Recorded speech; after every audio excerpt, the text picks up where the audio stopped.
2010 साल होतं जेव्हा ब्राझीलच्या रोंडोनिया भागात एक प्राचीन भुयार सापडलं, जे जगातील प्राचीन रहस्यांपैकी एक असल्याचा दावा होत होता।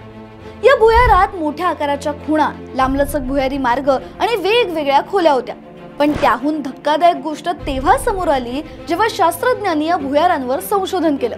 कारण संशोधनातून कळलं की ही भुयारं ना माणसाने बनवलेली ना निसर्गाने।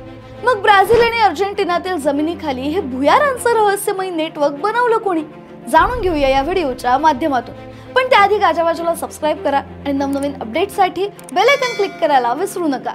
नमस्कार, तुम्ही पाहताय गाजावाजा।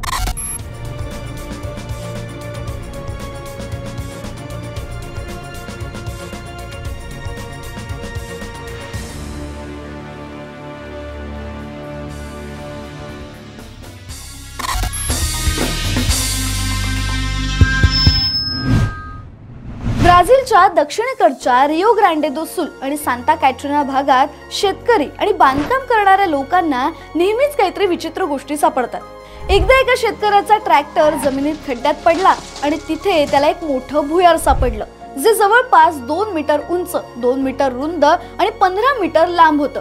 2010 मध्ये एका जिओलॉजिस्टने, ज्याचं नाव अमिल्कार अडामी, त्याने असंच एक मोठं भुयार शोधलं होतं। त्यानंतर पुढे हेनरिक फ्रँक नावाच्या जिओलॉजिस्टने या भुयारांचा अभ्यास सुरू केला। या भुयारांमध्ये बऱ्याच खुणा दिसल्या, जसं की मोठ्या पंजांचे ओरखडे, जमिनीखाली भुयारी मार्ग आणि खोल्या। हेनरिक फ्रँक याला लगेच कळलं की एक प्राचीन भूमिगत नेटवर्क आहे, जे हजारो वर्ष जुनं आहे। हा खूप मोठा शोध होता। त्याने ताबडतोब ही माहिती इतर शास्त्रज्ञांना दिली। मग ब्राझीलच्या विविध युनिव्हर्सिटीज मधले संशोधक एकत्र आले आणि पॅलिओबरो प्रोजेक्ट नावाने अभ्यास सुरू केला। हे सगळे स्ट्रक्चर्स प्राचीन काळातल्या माणसाने बनवले असावेत, जे कदाचित हजारो वर्षांपूर्वी इथे राहत असतील असं दिसत होतं। या घटनेनंतर ब्राझील आणि अर्जेंटिनातील ही पॅलिओबरो म्हणजेच प्राचीन भुयारं खूप प्रसिद्ध झाली। जगभरातून या भुयारांचा अभ्यास करण्यासाठी संशोधक येऊ लागले। 2010 ते 2020च्या दशकात अनेक संशोधकांनी यावर सविस्तर अभ्यास केला, ज्यात हेनरिक फ्रँक यांचाही समावेश होता। पण या सगळ्या संशोधनानंतर एक असं सत्य समोर आलं ज्याने सगळ्या जगाला हैराण केलं।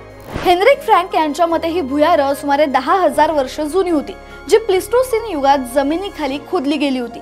आणि ही भुयारं माणसाने बनवली नव्हती, तर प्राण्यांनी बनवली होती। ज्या प्राण्यांनी ती भुयारं बनवली होती ते काळाच्या ओघात नामशेष झाले आणि ही भुयारं मागे राहिली। पुढे संशोधकांनी एक मोठी शोध मोहीम आयोजित केली। त्यांनी या भुयारांच्या स्ट्रक्चरला पाहण्यासाठी अनेक आंतरराष्ट्रीय संशोधक बोलावले।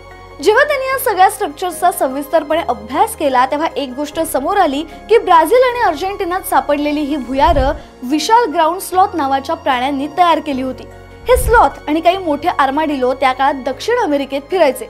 ग्राउंड स्लॉथ प्राणी जे हत्ती इतके मोठे होते, त्यांनी मोठ्या पंजांनी जमिनी खोदल्या आणि ही भुयारं त्यांच्या आश्रयासाठी बनवली, जिथे ते कुटुंबासोबत राहण्यासाठी, वातावरणाशी जुळवून घेण्यासाठी किंवा हायबरनेशनसाठी ही भुयारं तयार केली असावी।